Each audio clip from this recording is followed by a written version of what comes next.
Bismillahirrahmanirrahim. Masya Allah. Tahu apa dia ni? Kawan-kawan, tuan-tuan dan puan-puan, insya-Allah boleh hadirkan diri bersama pelajaran kita pada malam ini, insya-Allah, di dalam Kitabul Iman, Kitabul Iman, Kitabul Salat, dalam Kitabul Salat, iaitu dalam bab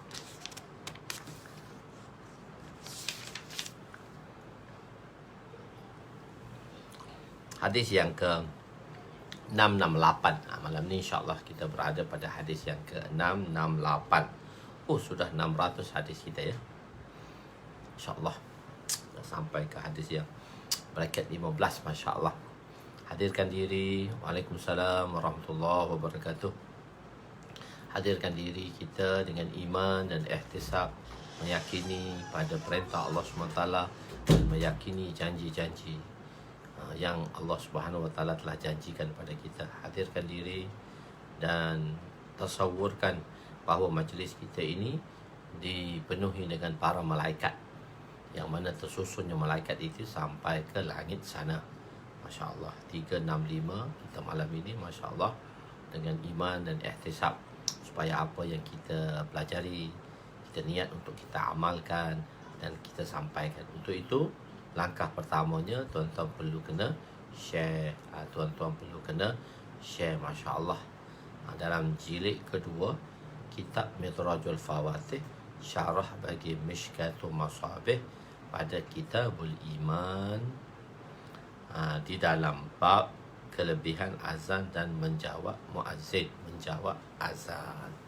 InsyaAllah malam ni, InsyaAllah kita berada. Assalamualaikum warahmatullahi wabarakatuh. Subhanaka la ilma lana illa ma 'allamtana innaka antal alimul hakim. Wala hawla wala quwwata illa billahil aliyyil azim. Rabbi yassir wa la tu'assir wa tammim bil khair. Ya Fattah wa bika nasta'in. Nahmaduhu wa nusalli wa nusallim ala rasulihil karim wa ala alihi wa ashabihil fatihina bihadiyihim ilal haqiqatil majaza. Amma ba'du. A'udzu billahi minasyaitonir rajim. Bismillahirrahmanirrahim. Wal 'asri innal insana lafi khusr illa allazina amanu wa 'amilus shalihat wa tawasaw bil haqq wa tawasaw bis sabr. Shadaqallahul azim. Wa qala an-nabi sallallahu alaihi wasallam, la yu'minu ahadukum hatta yuhibba li akhihi ma yuhibbu li nafsihi. Atau kama qala alaihi wassalam. Waalaikumsalam pada Adinda Hanum Adini. Sudah lama mungkin tidak ada di dalam majlis, ataupun ada tapi tidak menzahirkan diri. Masya Allah, pada malam ni semoga sihat dan dirahmati oleh Allah SWT. Segala hajat dan segala keperluan dan segala apa mana, semoga Allah SWT dapat sempurnakan, insyaAllah. Bismillah. Malam ni kita berada di muka surat 365, hadis ke 668 kurungan 15. Meminta jawatan imam. Boleh tak kita minta jawatan imam ni? Saja. Kadang-kadang kita topik tu kita kira agak highlight sikit lah, supaya ada sikit. Bismillahirrahmanirrahim. An Utsman bin Abi As radhiyallahu anhu qala Rasul sallallahu alaihi wasallam, ij'alni imama qaumi. Qala anta imamuhum waqtadi bi'ad'afihim wattakhiz mu'azzinan la ya'khudhu ala adanihi ajran. Rawahu Ahmad wa Abu Dawud wa Nasa'i. Sayyidina Utsman bin Abul As radhiyallahu anhu berkata, aku berkata kepada Rasulullah sallallahu alaihi wasallam, ya Rasulullah, jadikanlah aku sebagai imam bagi kaumku. Kemudian baginda sallallahu alaihi wasallam bersabda, kamulah imam mereka. Hendaklah kamu menuruti orang yang lemah di antara mereka, dan hendaklah kamu memilih muazzin yang tidak meminta ganjaran. Hadis riwayat Imam Abu Daud, Imam Ahmad dan Imam Nasa'i. Penerangan, jadikanlah aku imam. Satu orang sahabat, yakni Utsman bin Abil As, meminta dengan Nabi supaya dia menjadi imam kepada kaumnya.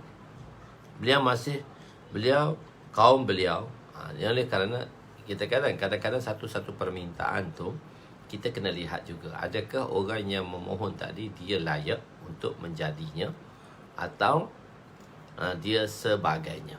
Jadi kita perlu tengoklah sama ada kelayakan itu ada atau tidak. Maknanya bukan ada orang meminta tu tak perlu kita bagi, tapi kita perlu lihat kelayakan dia. Jadi Nabi SAW melihat kelayakannya. Aku berkata kepada Rasulullah, kaum beliau baru masuk Islam dan mereka tidak mengetahui syarat dan rukun solat, sedangkan beliau ialah antara orang yang awal memeluk Islam dan telah mempelajari hukum ahkam berkenaan solat, atau sememangnya dia ialah ketua mereka yang disebabkan itu Nabi melantik mereka menjadi imam. Apa dia dua situasi yang berbeza. Mungkin kaum dia baru masuk Islam kan, dia satu-satu kaum masuk Islam berbondong-bondong. Itu zaman pemerintahan di akhir hayat Nabi, iaitu iza ja'a nasrullahi wal fath, yakni kaum-kaum telah datang, perkumpulan kaum-kaum telah datang. Misalnya pada tahun ke-7 Hijrah, Abu Tufail Ad-Dawsi telah membawa kaumnya 80 keluarga ke Madinah untuk memeluk Islam, dan salah satu keluarga itu ialah Sayyidina Abu Hurairah yang merupakan bapa hadis kepada sahabat-sahabat Nabi. Kepada antara kita panggil dia bapa hadis lah. Orang dalam masa 3 tahun setengah telah mengingati 5,725 hadis daripada Nabi SAW. Jadi mereka bawa kaum-kaum tadi. Jadi kaum ini baru masuk Islam, maka Abdul Uthman bin Abdul As ni orang yang terawal masuk Islam. So oleh kerana mereka ini orang yang berpengetahuan, maka dialah yang kadang-kadang orang yang berpengetahuan tu dia kena tunjulkan diri dia pada waktu orang lain tak sesuai atau orang lain tidak boleh memegang jawatan tersebut, maka kita boleh tampilkan diri untuk memegang atas dasar tanggungjawab tadi, responsibility tadi. Ataupun memang dah Uthman bin Abdul As ni dia adalah ketua kepada kaumnya. Jadi sebab itu direct Nabi telah melantik beliau sebagai imam kepada kaumnya. Kaedah untuk mengimami jemaah ialah melihat keadaan hal orang yang paling lemah dalam jemaah. Jangan solat terlalu panjang sehingga makmum tidak mampu untuk bersolat bersama.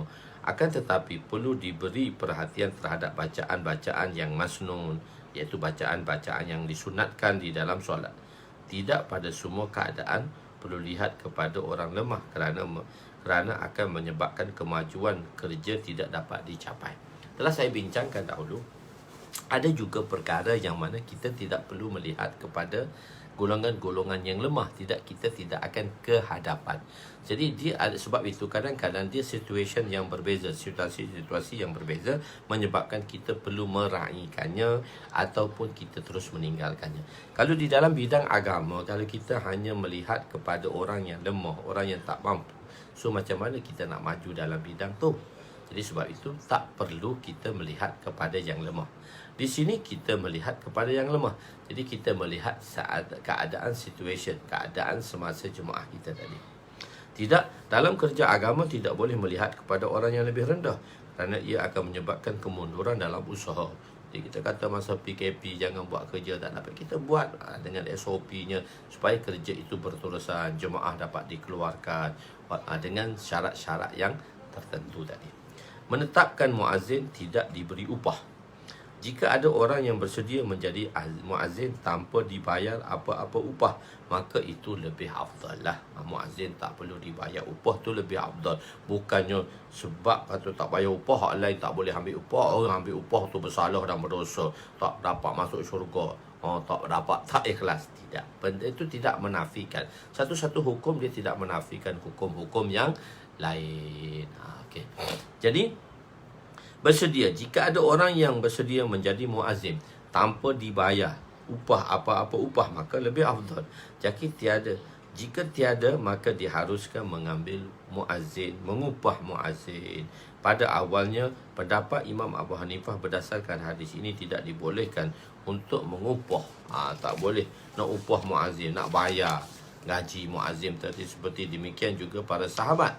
Pada akhirnya fatwa berubah melihat keadaan perubahan zaman, kerana kebiasaannya sesuatu kerja dibuat tanpa imbuhan akan dibuat dengan lebih kurang. Tak apalah, lebih kurang je.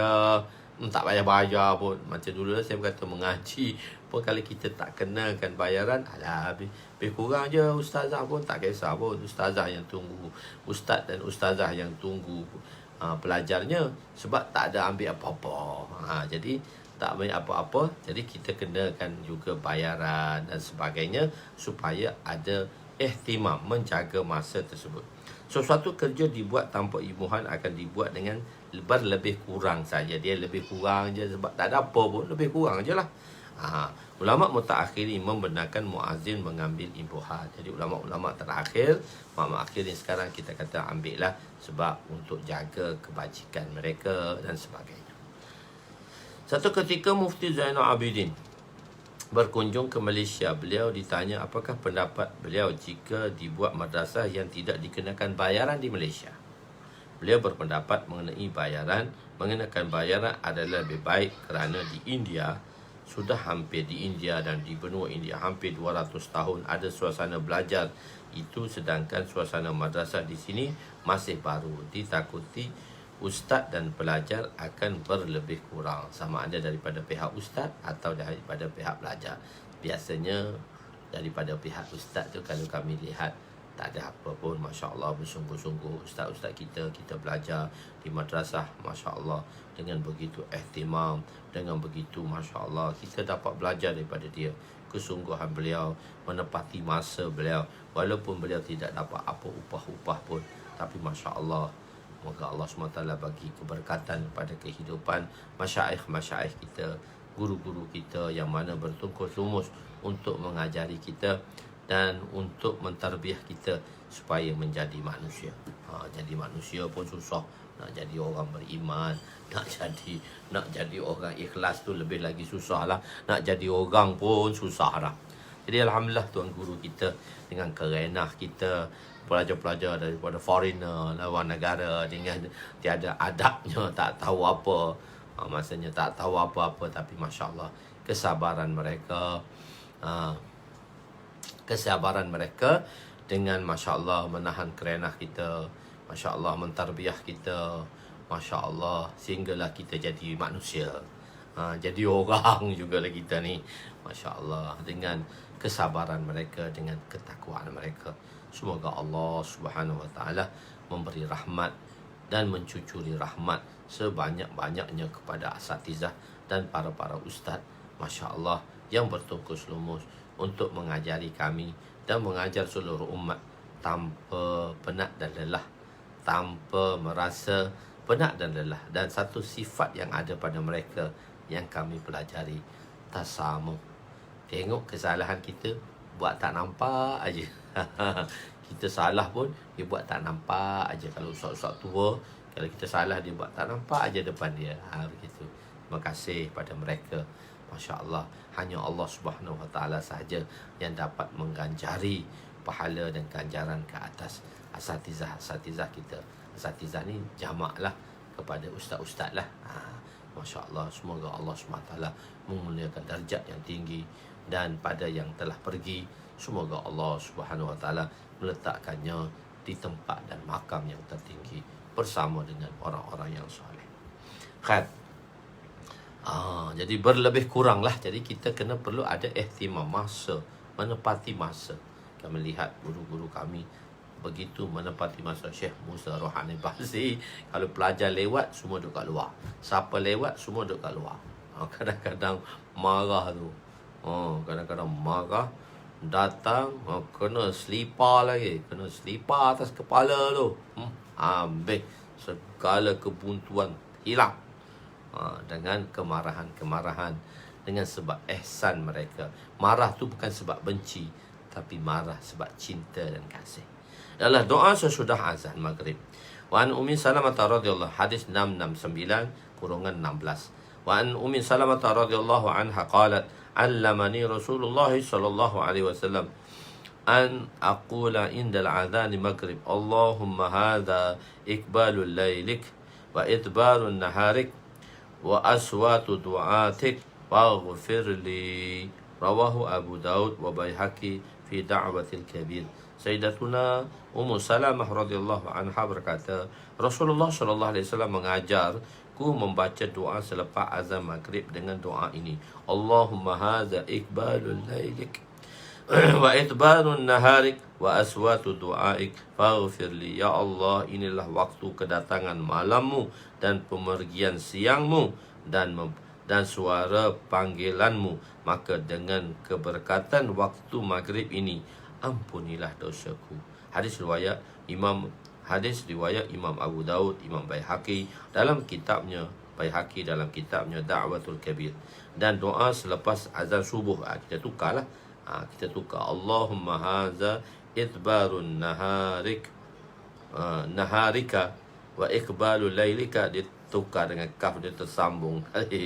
Wa aswatu du'aik waghfir li. Ya Allah, inilah waktu pemergian malammu dan kedatangan siangmu dan suara pemanggilmu. Maka dengan keberkatan waktu itu, ampunilah dosa-dosaku. Masya Allah, ampunilah dosa-dosa kita semua. Dengan penuh kita hamba-hamba yang penuh dengan dosa, yang penuh dengan noda, yang penuh dengan kesalahan yang tak layak. Ya Allah, kita hamba yang penuh dengan dosa. Perincian azan, jawapan azan. Perincian kepada jawapan azan. Wa an Abi Umamah, hadis 670 kurangan 17. Wa an Abi Umamah radhiyallahu anhu أو بعد أصحاب رسول صلى الله عليه وسلم إن بلالا أخذ في إقامتي فلما أن قال قد قامت الصلاة قال رسول صلى الله عليه وسلم أقامها الله وأدامها وقال سائر الإقامة كالنحو حديث عمر في الآذان رواه أبو داود. Sayyidina Abu Umamah radhiyallahu anhu, atau seorang daripada sahabat Nabi SAW berkata, sesungguhnya Sayyidina Bilal mula melafazkan iqamah. Bila Sayyidina Bilal mula lafazkan iqamah, apabila beliau menyebut qad qamatis shalah, maka Rasulullah SAW menjawab. Kan kita beritahu jawapan-jawapan yang perlu dijawab semasa muazzin, azan dan iqamah. Maka tepat qad qamatis shalah, jawapannya aqamahallah wa adamaha. Aqamahallah wa adamaha. Dan Nabi menyebut pada lafaz iqamah yang selainnya sama seperti yang terdapat di dalam riwayat Sayyidina Umar di dalam kitab tentang azan dahulu, hadis riwayat Imam Abu Daud. So penerangan dia sama dengan penerangan dalam hadis tersebut. Maka hadis yang seterusnya, iaitu 367, hadis yang 671 kurungan 18. Doa tidak akan ditolak di antara waktu azan dan iqamah. Di antara doa-doa yang diterima oleh Allah SWT waktu azan dan iqamah. Wa an Anas radhiyallahu anhu قال رسول صلى الله عليه وسلم لا يرد الدعاء بين آذان والإقامة رواه أبو داود والترمذي. Sayyidina Anas radhiyallahu anhu meriwayatkan bahawa Rasulullah sallallahu alaihi wasallam bersabda, doa di antara azan dan iqamah tidak akan ditolak. Hadis riwayat Imam Abu Daud dan Imam Tirmizi. Sebab apa saya kena baca rawi ni? Tuan-tuan tak perasan tak? Saya sebut dia, saya selalu sebut rawi ni. Hadis riwayat Imam Abu Daud dan hadis riwayat Imam Tirmizi. Sebab perkataan di belakang ni kita panggil hawalah. Sebab biasanya hadis dia bersanad. Hadis ni ada sanad. Sanadnya daripada rawi tadi sampai kepada Rasulullah. Jadi Imam Abu Daud sampai ke Rasulullah dan sanad Imam Tirmizi sampai ke Rasulullah. Jadi bila kita baca hadis riwayat Imam Abu Daud dan kita baca hadis riwayat Imam Tirmizi, bermakna sanad kita berterusan, tak ada putus-putus sampai ke Rasulullah. Itu kita panggil dia hawalah sanad. Maksudnya kita sebut nama kitab, maka dalam kitab itu sudah ada hadis yang berterusan, yang mana sanadnya tidak putus-putus sampai ke Rasulullah. Begitu. Sebab tu kalau kita baca hadis wa fi mafhumil hadis, kalau kita nak sebut hadis wa fi mafhumil hadis wa fil ma'nal hadis, sekurang-kurangnya untuk menyelamatkan kita daripada tersalah daripada lafaz-lafaz yang dibaca tadi. Okey. Antara azan dan iqamat, apa penerangan dia? Apa maksud azan dan iqamat ni doa diterima? Sama ada pada waktu bermula azan hingga ke akhir azan. Itu maksudnya pendek aja lah. Hati kita berdoa dalam hati kita. Dan antara waktu bermula iqamat hingga akhir iqamat, itu maksudnya pendek aja lah. Kita doa dalam hati je lah. Begitu. Kedua, ialah di antara waktu azan dan iqamat. Waktunya agak panjang. Mula azan dan nak sampai qamat. Berapa minit, tak tahu berapa lama. Maksud sebenar Nabi adalah untuk memberi targhib, iaitu tagrib. Kalau orang awak kata tagrib, bukan tagrib, targhib. Targhib. Raghaba yuraghibu targhiban. Itu maksudnya. Raghabar, raghabar, raghabar, raghabat, raghabata, raghabana, payah tu kadang-kadang. Kadang-kadang lama tak main. Raghabar, raghabar, raghabu, raghabat, raghabata, raghabna, raghabta, raghabtuma, raghabtum, raghabti, raghabtuma, raghabtunna, raghabtu, raghabna. Raghabna, ghain dulu, raghabna. Bukan targhib, bukan targhib. Raghaba, yuraghibu, yuraghibu, yuraghibani, yuraghibuna, turaghibu, turaghibani, yugharribna, tugharribu, tugharribani, tugharribuna, tugharribina, tugharribani, tugharribna, agharribu, nugharribu. Itu mudhari' dia. Okey. Memberi galakan dan targhib lah agar umat ni suka untuk berdoa. Supaya apa? Kita ni suka doa tapi kita tak ada masa nak berdoa. Wa qala rabbukumuni astajib lakum. Dan Allah Subhanahu taala berfirman, berdoalah kamu kepadaku, nescaya aku akan memperkenankan doa kamu. Surah Al-Ghafir ayat 60. Jadi doa-doa kita akan diterima oleh Allah, kecuali satu orang tu berkata doa ni Allah tak terima sebab dia buruk sangka dengan Allah. Jangan kita buruk sangka dengan Allah. Mintalah kita dengan hati yang ikhlas kepada Allah. Kadang-kadang kita minta dengan hati kan, insya-Allah dia dapat direct cash Allah bagi. Kesan tu Allah akan bagi. Kalau kita Allah kesan bagi, walaupun kita tak dapat, hati kita tenang, bermakna doa tu Allah terima. Jangan kata doa tu tak terima. Doa tu pasti Allah terima. Allah kalau dia tak terima, dia akan doa ni Allah SWT kata dia akan terima. Sama ada dia terima secara terus macam mana kita nak, ataupun dia terima dia bagi lebih daripada kita nak, atau dia terima dia kurang sikit daripada permintaan kita. Maknanya dia bagi tapi dalam situation lebih, kurang dan sama. 3 keadaan macam tu. Dia terima atau terima juga tapi dia tolak sebagai tolak kepada bala. Sepatutnya kita musibah, kena musibah ni jangan sebab doa tadi Allah SWT telah hindarkan musibah. Dengan kita tengok orang tu niaga, Masya Allah, kenapa maju niaga dia kadang-kadang makan tak sedap pun tapi maju. Mungkin ada satu amalan yang Allah suka dengan amalan tadi, menyebabkan Allah Masya Allah bagi murah rezeki untuk dia, qabul dia. Jadi kita tengoklah amalan-amalan mana. Begitu. Dan Allah SWT mengampuni dosa kita. Dengan tempat tu sepatutnya kita kena bala, tapi Allah kata dengan sebab engkau doa aku hilangkan bala. Ketiga ni yang special ni, Allah Ta'ala jadikan doa itu sebagai zakhirah. Zakhirah ni himpunan, izkir, mana himpunan kita di hari kiamat.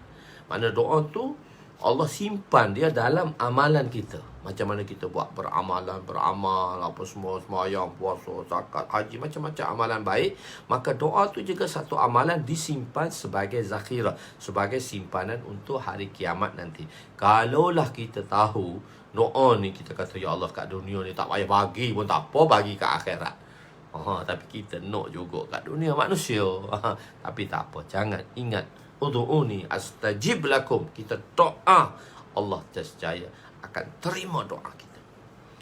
Masya Allah. Hadis yang seterusnya, iaitu tajuk dia lebih kurang sama. Hadis 672-19. Wa an Sahl bin Sa'id radhiyallahu anhu, qala Rasul sallallahu alaihi wasallam, isnani la turaddani aw kallama turaddani ad-du'a inna an-nida wa indal ba'thi hina yulhimu ba'duhum ba'da wa fi riwayatin tahta al-matari wa rawahu Abu Daud wa Darimi illa annahu lam yazkur wa tahta al-matar. Sayyidina Sahal bin Sa'ad radhiyallahu anhu meriwayatkan bahawa Rasulullah sallallahu alaihi wasallam bersabda, dua perkara tidak akan ditolak atau jarang sangat ditolak. Doa ketika azan dan dalam perperangan. Doa ketika di dalam perperangan. Ketika sebahagian menyerang sebahagian yang lain. Dalam riwayat yang lain berbunyi ketika hujan pun doa. Tengok. Tadi kata apa? Di Pengkalan Jepa PC, bukan Punca lagi, Pengkalan Jepa tadi hujan. Rafi'i Nur Syam kawan saya tu, jangan lupa doa masa hujan, doa diterima. Hadis riwayat Imam Abu Daud dan Imam Darmi, dan beliau menyatakan tidak menyebut pada ketika azan. Penerangan, Nabi telah berdoa dengan doa yang panjang pada malam peperangan Badar dan juga di medan Badar. Oleh itu sewaktu jemaah keluar ziarah, eloklah kita berdoa dan berzikir. Inilah dalil yang digunakan dalam jemaah dakwah untuk berzikir kita bila kita berziarah. Bila kita buat gash, ada orang duduk berdoa, ada orang duduk berzikir. Sebab waktu-waktu itu waktu yang paling makbul. Waktu yang paling makbul. Satu ketika berlaku peristiwa besar di Pakistan. Peristiwa besar di Pakistan. Jeneral Jawid Nasir. Jeneral Jawid Nasir ni dia adalah jeneral lah, askar jeneral, tapi dia jemaah, ahli jemaah rakan usaha ahbab dalam jemaah tabligh. Dia Jeneral Jawid Nasir, dan dia pernah keluar di Malaysia pada tahun 2001, datang dengan Hafiz Zulfaqar pada 2001. Masa tu dia keluar 4 bulan, dia sampai di Seremban. Saya masa tu dah mengajar kat Kelantan, dah mengajar kat Serip Taling. So saya pergi nusrah jemaah dia dah, dia perlu pada terjemahan dan sebagainya. Kami pergi. Jeneral Jawid Nasir. Satu peristiwa berlaku di Rawalpindi. Rawalpindi ni satu kawasan dekat dengan Islamabad lah. Islamabad tu ibu negara dia yang baru. Rawalpindi ni tempat askar lah, macam kita kat Mindef lah, di Mindef lah. So satu berlaku, satu kebocoran lah, bocoran gas ke bom lah, bom yang hampir meletup ni. Macam mana lah, ada kesilapan apa-apa, bom kalau tidak dimatikan maka satu Rawalpindi akan pecah bom ni. Macam meletup macam meletup ni. Jadi macam mana untuk nak matikan dia ni? Nak matikan bom ni, dia mati atau hidup saja. Jeneral Jawid Nasir, saya rahmatullah alaih dah meninggal dah. Jeneral Jawid Nasir kata dia volunteer, dia kata saya akan pergi padamkan, matikan bom tadi. Tapi biar kami dengan cara kami lah, bagi saya. Dan dia general dalam tentera, Jeneral Jawid Nasir nama dia, general dalam itu. Maka kata dia beritahu masa tu Nawaz Sharif PM dia. Nawaz Sharif orang Lahore, Nawaz Sharif masa tu jadi PM. Maka dia kata tak, Nawaz Sharif, dia beritahu Nawaz Sharif, dia kata tak apa, saya akan pergi dan saya akan cuba selesaikanlah doa. Tapi bila nak pergi, nak masuk dalam tu, dia buat macam gash, macam ziarah lah, macam ziarah kita. Macam kita nak keluar ziarah, nak pergi rumah ke rumah tu kan, kita ada orang yang berzikir, baca Quran, tawajuh kepada Allah di masjid, duduk tawajuh dan berdoa kepada Allah. Dan dia nak pergi selesai masalah tadi. Bila nak pergi selesai masalah, Masya Allah, dengan tawajuh kepada Allah, berdoa kepada Allah, Masya Allah, nescaya doa itu Allah terima. Maka pergi, maka dah dapat matikan, dapat selesaikan, alhamdulillah, dengan izin Allah. Bom tu tak jadi pecah, tak meletup, tidak satu Rawalpindi meletup. Tahun ni tahun 90-an saya ingat, tahun 80-an. Peristiwa ni di akhir 80-an berlaku lah. So saya jumpa dengan Jeneral Jawid Nasir, dia kisahkan cerita ni pada saya. Saya tanya kan, kata Jeneral Sab, macam mana cerita tu yang kami dengar tu? Dia ceritalah, sebut sedikit pada saya. Khair, maknanya doa Nabi semasa perang. Nabi berdoa, Ya Hayyum, Ya Qayyum, Birahmatika nastaghith, yang begitu panjang doanya kepada Allah Subhanahu wa ta'ala. Doa waktu-waktu mustajab doa. Bilakah waktu yang mana mustajab doa? Hadis yang 673-20. Wa an Abdullah bin Amr radhiyallahu anhuma qala Rasul sallallahu alaihi wasallam, qala rajulun ya Rasulullah inna muazzinina yafdalunana. Qala Rasul sallallahu alaihi wasallam, qul kama yaquluna. fa idzan tahaita fasal tu'ata, rawahu Abu Daud. Sayyidina Abdullah bin Amr radhiyallahu anhuma berkata, seorang lelaki berkata, "Ya Rasulullah, sesungguhnya para muazzin telah mendahului kami dengan pahala-pahala yang besar. Sebelum ini kita dah belajar dah hadis-hadis itu." Maka Rasulullah sallallahu alaihi wasallam bersabda, "Hendaklah kamu menyebut seperti apa yang mereka laungkan." Kita ulang macam mana, tapi tak samalah, tapi at least ada lah. Lalu kamu pohonlah kepada Allah, doa kamu akan diterima. Lepas azan tu kamu minta doa. Hendaklah kita menyebut seperti apa yang dilaungkan. Tidaklah bermakna mendapat ganjaran sama dengan muazzin, kerana muazzin dakwahnya kuat, manakala jemaah dakwah perlahan-lahan dan mendapat ganjaran sedikit. Ini adalah tasbih juz'i. Maknanya ini dalam bentuk juz'i, bukannya kulli, bukannya secara keseluruhan muazzin dapat, kita dapat tak, sekurang-kurang at least lah. Tak ada rotan pun akan jadilah. Fasal yang ketiga, fasal ketiga di dalam bab azan, iaitu fasal yang ditambahkan oleh pengarang kedua, iaitu Imam Tibris rahmatullah alaih, yang mana lebih kurang 1511 hadis keseluruhan kitab yang ditambah oleh pengarang kedua. Hadis yang seterusnya iaitu 674-21. Syaitan akan lari jauh dengan mendengar azan. Wa an Jabir radhiyallahu anhu qala sami'tu an-nabiy sallallahu alaihi wasallam yaqulu inna asy-syaitana idza sami'a an-nida bis-salah zahaba hatta yakuna makana ar-rawha. Qala rawi ar-rawha'u minal madinati ala 36 milan, rawahu Muslim. Sayyidina Jabir radhiyallahu anhu berkata, aku mendengar Rasulullah sallallahu alaihi wasallam bersabda, sesungguhnya apabila syaitan mendengar seruan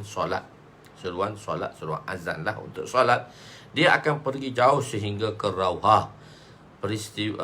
Perawi berkata, Rawha adalah nama tempat yang jaraknya daripada Madinah 36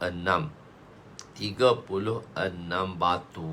Oh, lagi jauh dia, 36 batu. 36 batu, lebih kurang 57 kilometer. Lari dia tu zoom. So sekarang dia tak lari ke bawah dah, semua azan, dia akan lari ke atas lah. Azan ni syaitan takut. Sebab tu dikatakan da'watut tammah, dakwah tammah, dan dakwah ni dia akan patahkan tulang-tulang syaitan. Allahu Akbar. Hadis yang seterusnya 675-22. Setiap dakwaan perlu disertakan dengan hujah. Setiap sesuatu dakwah atau apa sahaja yang kita nak dakwah, perlu ada hujah dia, mesti ada dalil dia. Setiap kita dakwah mesti ada bukti dia, ada hujah dia, ada dalil dia, baru hujah tadi diterima, baru dakwaan itu diterima. Wa an Alqamah ibni Waqqas radhiyallahu anhu qala inni la inda Muawiyah idza azana muazzinuhu qala Muawiyah kama qala muazzinuhu hatta idza qala hayya 'ala as-salah qala la hawla wa la quwwata illa billah falamma qala hayya 'ala al-falah qala la hawla wa la quwwata illa billahil 'aliyyil 'azim qala ba'da dhalika ma qala muazzinu summa qala sami'tu Rasul sallallahu alaihi wasallam qala dhalika, rawahu Ahmad. Sayyidina Alqamah bin Waqqas radhiyallahu anhu berkata, sesungguhnya aku berada di sisi Sayyidina Muawiyah radhiyallahu anhu. Tiba-tiba muazzin telah azan. Maka Sayyidina Muawiyah menyebut seperti muazzin itu laungkan. Apabila muazzin itu melaungkan hayya 'ala salah, beliau mengatakan la haula wala quwwata illa billah. Dan apabila muazzin melaungkan hayya 'alal falah, beliau menyebut la haula wala quwwata illa billahil aliyyil azim. Dan selepas itu beliau menyebut seperti apa yang disebutkan oleh muazzin. Kemudian beliau berkata, aku mendengar Rasulullah sallallahu alaihi wasallam berkata, menyebut demikian. Hadis riwayat Imam Ahmad. Setiap dakwah diperlukan dengan hujah. Setiap dakwah, bukan dakwah ni. Setiap dakwah, bukan dakwah. Setiap dakwah perlu disertakan dengan hujah dan dalil, bukti. Satu ketika Nabi mendakwah satu orang Badui. Dalam dakwah pun kita perlukan hujah. Mendakwah orang Badui, masuk Islam. Satu orang Badui masuk Islam, lalu Badui itu bertanya, apakah buktinya mendakwah untuk orang Badui masuk Islam? Apa buktinya? Nabi pun memanggil pokok. Nabi panggil pokok dengan mukjizat. Pokok tu berjalan kepada Nabi, dan pokok tu mengucap syahadah, membelah bumi dan mengucap syahadah sebagai hujah kepada Nabi, sebagai saksi kepada Nabi. Asyhadu an la ilaha illallah wa asyhadu anna Muhammad Rasulullah. Dia pun pulang balik, membelah bumi, pulang balik kepada tempat asalnya. Allahu Akbar. Itu mukjizat yang Allah Subhanahu Wa Taala telah bagi. Khariqul adat. Mukjizat tu dipanggil khariqul adat, bersalahan dengan adat manusia biasa yang Allah bagi kepada nabi-nabi sebagai bukti dalam dakwah mereka.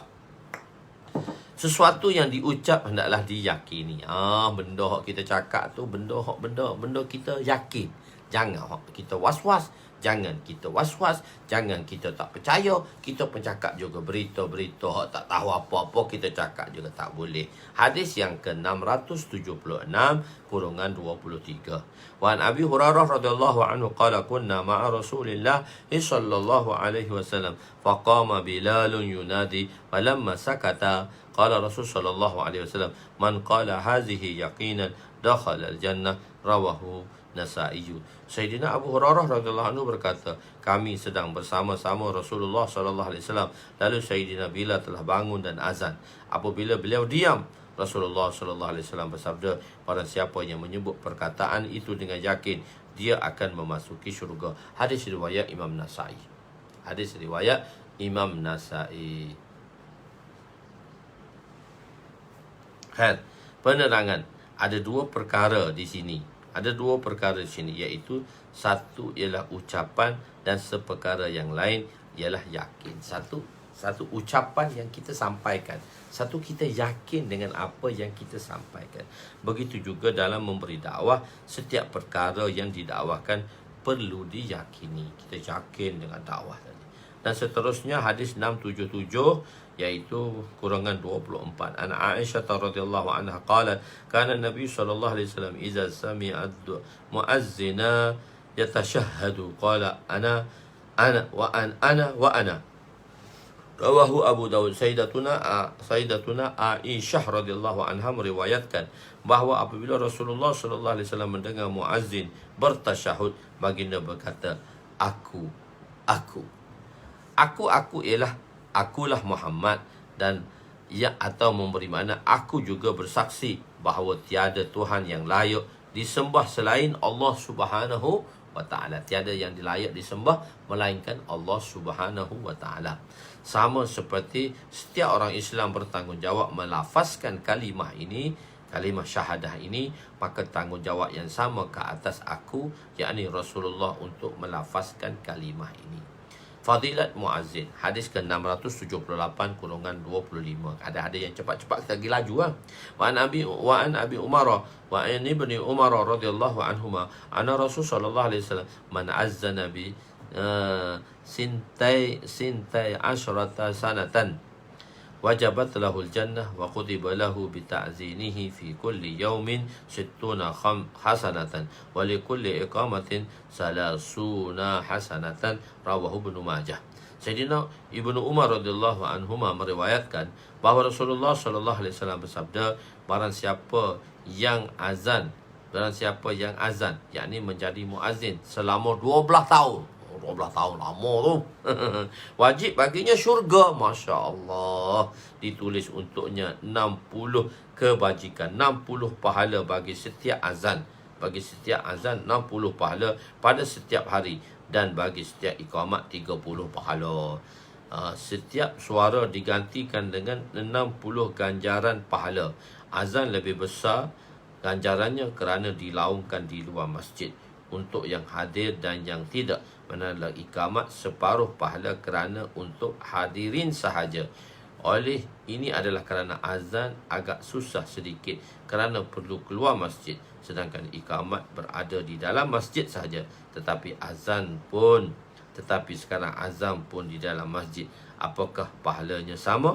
Wallahu alam. Allah saja yang tahu. Sama dah tu. Saja saya buat question mark saja. Hadis ke-679 kurungan 26. Wa an ibni Umar radhiyallahu anhuma qala kunna nu'maru bid-du'a inda adhanil maghrib. Rawahu Baihaqi fi Da'watil Kabir. Sayyidina Ibnu Umar radhiyallahu anhu berkata, kami diperintahkan untuk berdoa pada azan maghrib. Hadis riwayat Imam Baihaqi dalam kitabnya Da'watul Kabir. Babun, bab baru pula. Babun fihi faslan. Bab yang terdapat hanya 2 fasal. Sepatutnya setiap bab atau setiap kitab ada 3 fasal. Dalam bab ni ada 2 fasal aja. Fasal pertama dan fasal banyak juga ada fasal pertama dan fasal ketiga, tak ada fasal kedua. Fasal kedua tak ada, sepatutnya ada fasal pertama. Fasal pertama iaitu bab fihi, dia ada bab tambahan, bab fihi faslan, bab yang terdapat 2 fasal. Hadis 680 kurungan 1. Sayyidina Bilal dan Sayyidina Ibnu Ummi Maktum adalah muazzin di masjid Nabi.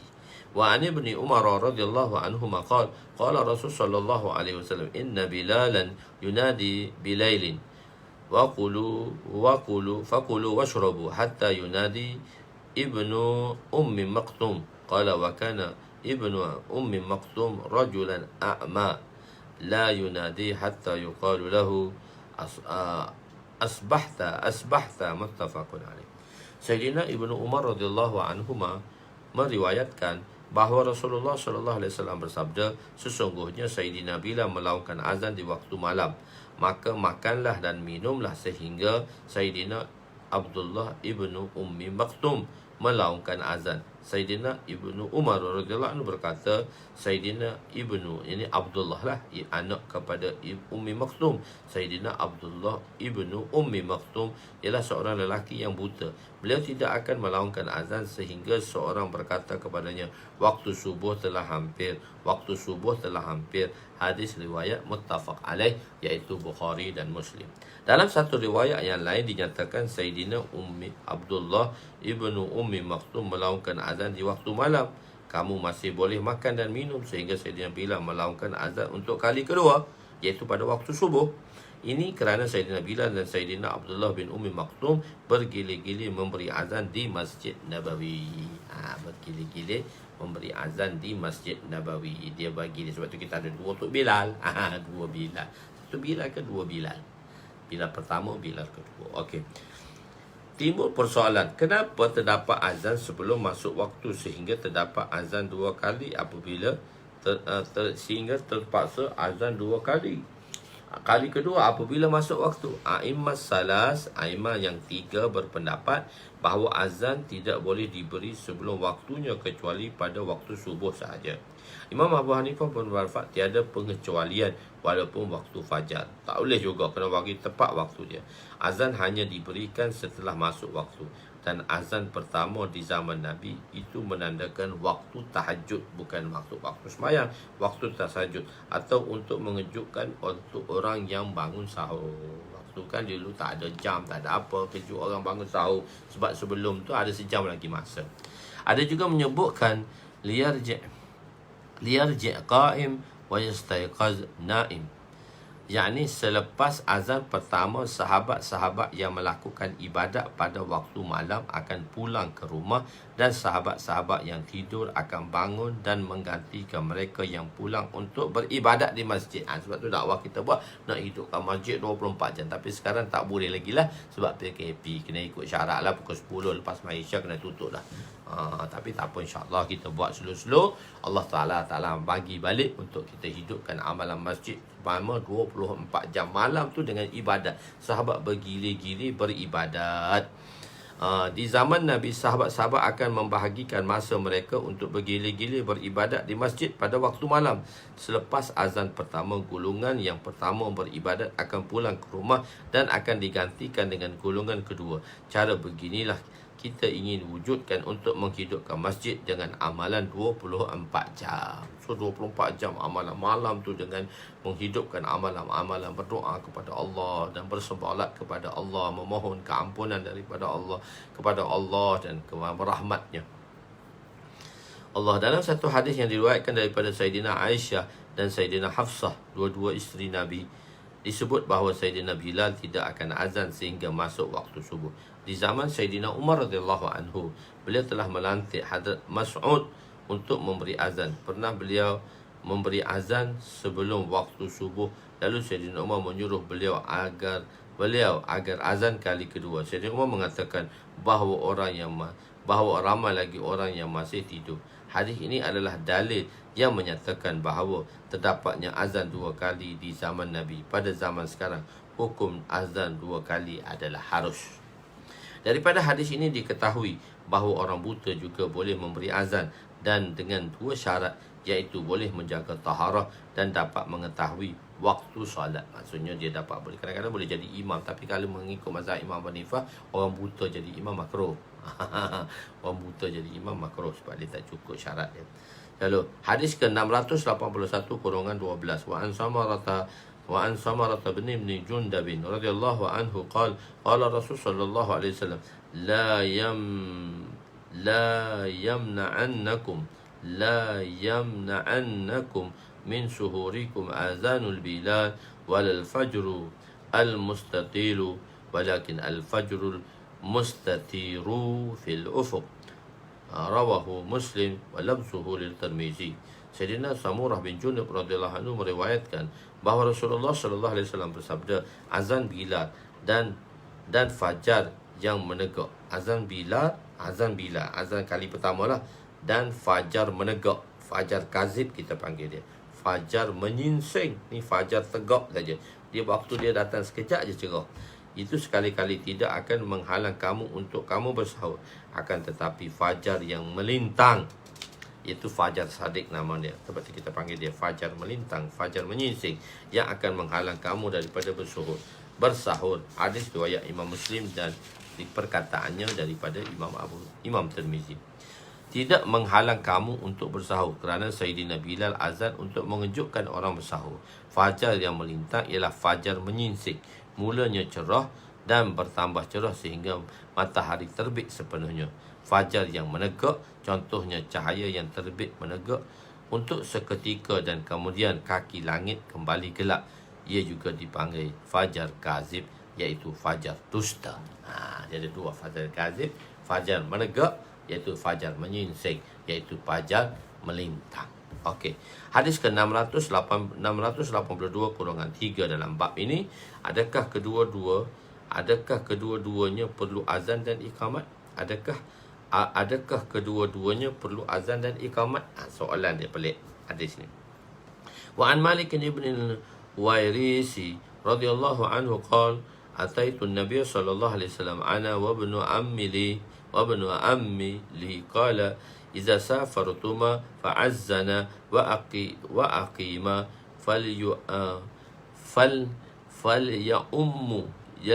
ummakuma akbarukuma rawahu Bukhari. Sayyidina Malik bin Huwairis berkata radhiyallahu anhu, aku bersama sepupuku bertemu Rasulullah sallallahu alaihi wasallam dan baginda bersabda, apabila kamu berdua ingin bersafar, maka hendaklah salah seorang daripada kamu berdua melaungkan azan dan iqamat, dan hendaklah yang paling tua di kalangan kamu menjadi imam. Hadis ini, penerangan hadis, Imam Daud Zahiri mengambil makna zahir. Sebab kita panggil Daud Zahiri, dia ambil makna zahir sahaja. Bermakna kedua-dua perlu azan dan kedua-dua perlu iqamat. Mengikut mazhab imam yang 4, hanya 1 azan dan 1 iqamat sudah memadai. Adakah azan itu fardu kifayah atau sunat? Tengok di segi hukum pula. Adakah azan itu fardu kifayah? Mengikut Imam Ahmad, azan ialah, Imam Ahmad ni siapa tanya mazhab Imam Hanbali ni. Ni mazhab Imam Hanbali ni, fardu kifayah. Mengikut a'imah salah selain daripada Imam Ahmad, Imam Abu Hanifah, Imam Syafi'i dan Imam Malik mengatakan hukumnya ialah sunat muakkadah. Sunat muakkadah ada nombor 1, tengok Dia punya note di bawah tu, dinukilkan dalam kitab Al-Majmu'ah bahawa terdapat 3 pendapat berkenaan mengenai azan dan iqamat. Pendapat yang paling sahih ialah kedua-duanya adalah sunat. Pendapat kedua ialah fardu kifayah, dan pendapat ketiga ialah fardu kifayah pada solat Jumaat dan sunat pada yang selainnya. Okey, azan. Maksud hadis ini untuk menunjukkan kedua-dua sahabat itu setara. Kedua-dua mereka berkemampuan untuk memberi azan dan berkemampuan untuk menjadi imam. Azan berbeza dengan imam. Tugas imam lebih khusus, kerana itulah Nabi mengatakan orang yang lebih berilmu didahulukan berbanding yang kurang ilmunya. Akbaruhuma, maksudnya akbaruhuma ilman. Dalam pelajaran yang akan datang akan diberitahu bahawa afdal imam itu seorang yang a'lam, bukannya aqra, bukannya qari. Lebih qari itu dia lebih afdal daripada alim. A'lam tu alim, maknanya dari imam, orang alim tu lebih afdal daripada qari. Nanti kita dalam perbahasan kita akan ceritakan nanti, belum sampai masanya lagi. Okey. Hadis ke-683 _4. Tunaikanlah solat sebagaimana Nabi bersolat. Wa an Malik ibn Huwairis radhiyallahu anhu qala lana Rasul sallallahu alaihi wasallam sallu kama ra'aitumuni usalli fa idza hadaratis salah falyu'azzin lakum ahadukum summa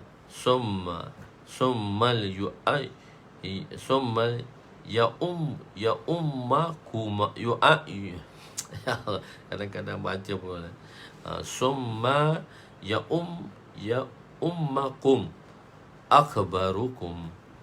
Muttafaqun alaih. Sayyidina Malik bin Huwairis radhiyallahu anhu meriwayatkan bahawa Rasulullah sallallahu alaihi wasallam bersabda kepadanya, solatlah kamu seperti mana kamu melihat aku bersolat.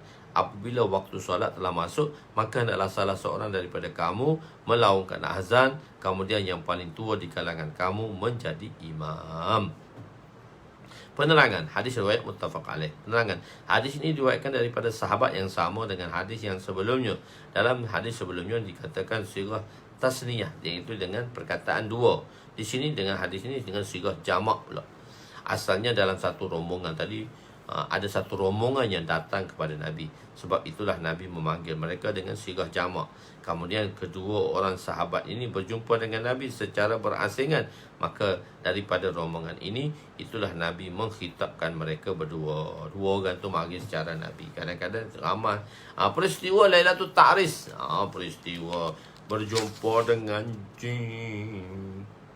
Lailatul Ta'ris, berjumpa dengan jin. Allah, malah berjumpa dengan jin.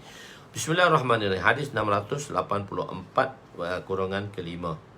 Wa an Abi Hurairah radhiyallahu anhu qala inna Rasulullah sallallahu alaihi wasallam hina qafala min ghazwatil Khaybar sara laylatan hatta idza adrakahu al-qaral arrasa wa qala li Bilal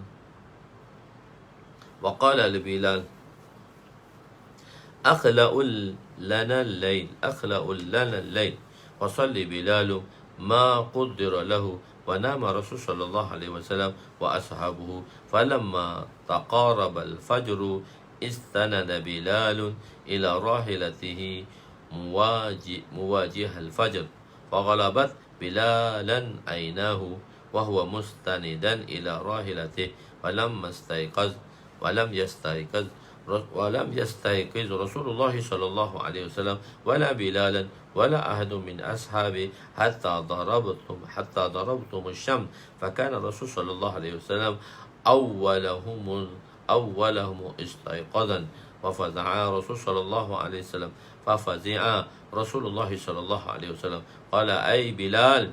قال بلال أخذ بنفسي الذي أخذ بنفسك قال اقتدوا فاقتدوا رواحلهم شيئا ثم توضأ رسول الله صلى الله عليه وسلم وأمر بلالا وأقام الصلاة فصلى بهم الصبح فلما قضى الصلاة قال من نسي صلاة فليصليها إذا ذكرها fa innallaha ta'ala fa aqimus salata li zikri. Surah Taha ayat 14, rawahu Muslim. Sayyidina Abu Hurairah radhiyallahu anhu berkata, Rasulullah sallallahu alaihi wasallam pulang daripada peperangan Khaibar. Semasa Nabi sallallahu alaihi wasallam pulang daripada peperangan Khaibar, Nabi berjalan sepanjang malam. Apabila baginda mengantuk, baginda telah berehat di akhir malam. Baginda berpesan kepada Sayyidina Bilal, berjagalah untuk kami malam ini. Lalu Sayyidina Bilal telah menunaikan solat sunat sekadar yang termampu. Sedangkan Rasulullah dan para sahabat yang lain telah lena tidur. Apabila waktu subuh telah hampir, maka Sayyidina Bilal bersandar pada tunggangannya menunggu waktu subuh. Beliau dikuasai mengantuk sedangkan beliau bersandar pada tunggangannya. Rasulullah SAW dan Sayyidina Bilal dan sahabat-sahabat yang lain terus tertidur sehingga mereka terkena sinaran matahari. Rasulullah SAW orang yang pertama terjaga di kalangan mereka. Rasulullah SAW berasa gabra, cemas, dan baginda bersabda, "Ya Bilal." Sayyidina Bilal bingkas bangun daripada tidurnya lalu berkata, "Zat yang menguasai Tuan telah menguasai diriku." Baginda bersabda, "Lekaslah kalian tinggalkan tempat ini." Maka para sahabat beredar daripada kawasan itu menaiki tunggangan mereka. Kemudian Rasulullah SAW mengambil wudhu dan memerintahkan Sayyidina Bilal untuk iqamat. Baginda telah mengimami solat subuh. Apabila baginda telah selesai menunaikan solat subuh, baginda bersabda, "Barang siapa yang terlupa menunaikan solat, maka hendaklah dia mengqadanya semula apabila dia mengingatinya. Kerana sungguhnya Allah SWT berfirman, aqimis salata li zikri." Tunaikanlah solat untuk mengingatiku. Surah Taha ayat 14. Hadis riwayat Imam Muslim rahmatullah alaih. Okey, Lailatul Ta'ris. Dan sebelah ini pernah kita cerita tentang Lailatul Ta'ris. Maksud ta'ris ialah berehat di sepanjang malam. Jadi sepanjang malam berjalan. Jadi mereka berjalan di sepanjang malam. Jadi dekat dengan subuh setengah jam atau 40 minit, mereka berhenti sekejap untuk tunggu waktu subuh. Dan di situ mereka akan rehat tidur beberapa ketika, lebih kurang setengah jam atau 40 minit. Jarak masa Nabi mula tidur dan waktu agak panjang, lebih kurang 1 jam 40 minit lah. Timbul persoalan, dikatakan hati Nabi tidak tidur, mata Nabi tidur. Jadi mengapa sehingga terqada salat subuh? Jawapannya diketahui waktu subuh terbitnya matahari dengan mata, bukannya dengan hati. Oleh kerana matanya tertutup, maka tidak mustahil waktu subuh tidak diketahui. Ini kita telah jawapan dalam sebelum ni lah. So kita baca je lah di sini. Kerana kedua-dua mata tertutup. Jawapan kedua ialah sebanyak mana perintah Allah, semuanya menjadi tanggungjawab Nabi untuk sampaikan kepada umatnya. Jadi menjadi tanggungjawab Nabi juga untuk melakukan perintah secara amali. Tidak memadai dengan hanya taklim lisani, sabda saja. Ada perintah Allah yang boleh mencacatkan tugas kenabian, maka perintah itu tidak dilakukan ke atas Nabi, tetapi dilakukan ke atas sahabat. Jika perintah itu tidak mencacat cela darjah kenabian, maka perintah itu akan dilakukan ke atas Nabi. Misalnya perintah mengqadhakan solat yang tertinggal untuk memberitahu kepada umat bahawa solat yang tertinggal wajib diqadha, apatah lagi ditinggalkan dengan cara sengaja, wajib kena qadha. Dan kita bahaskan dah dahulu kitab ini. Jadi pada mereka-mereka minta maaf yang mana balik di usia tua lah, maka banyak lagi solat-solat qadha yang perlu dikerjakan, maka lakukanlah solat qadha tadi. Lailatul Ta'ris berlaku 2 kali. Pertama ketika perjalanan Nabi ke Madinah dan kedua di Madinah. Berangkat dari situ, mana Lailatul Ta'ris 2 peristiwa berlaku 2 kali, bukan sekali, 2 kali.